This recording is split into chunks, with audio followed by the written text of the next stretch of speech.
Man, we got a good one in here today. Well, DB started tearing everything out, and what we found was the tile or the stone was adhered to what we called cultured marble. Cultured marble, what it is a resin that is poured into forms and it makes panels. You may have seen it in some of your showers. You know, it's usually a wider bone and usually has a shiny look to it. So what the contractor did was leave it in and try to stick to it, which is a big no-no. And I'm going to show you a piece of tile here, or a piece of stone. There's hardly any coverage on that except for that one little spot. Look at that coming off there. That's ridiculous. Look at that, right? All that thin set came off when he pulled the tile. So it's a terrible bond. You never, ever leave the cultured marble in the shower.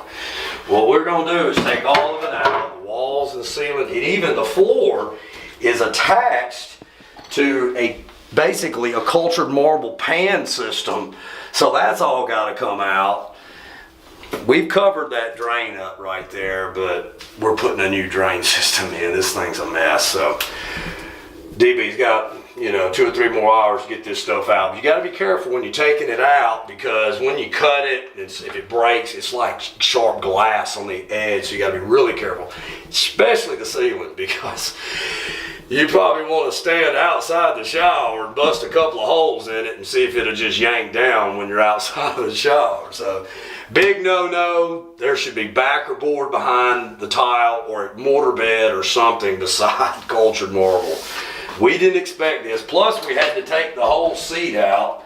So I've got to frame a whole new seat system in here. We used to do them in cinder block, but I'm going to frame it out with some treated material and put pan material over it, turn up the walls. Water will never get to it when I get finished with it. Plus we're waterproofing everything again on top of the backer board. So, wow, what a mess. And we may have a problem here at the plumbing, depends, because you've got 1/2 inch behind this 1/2 inch.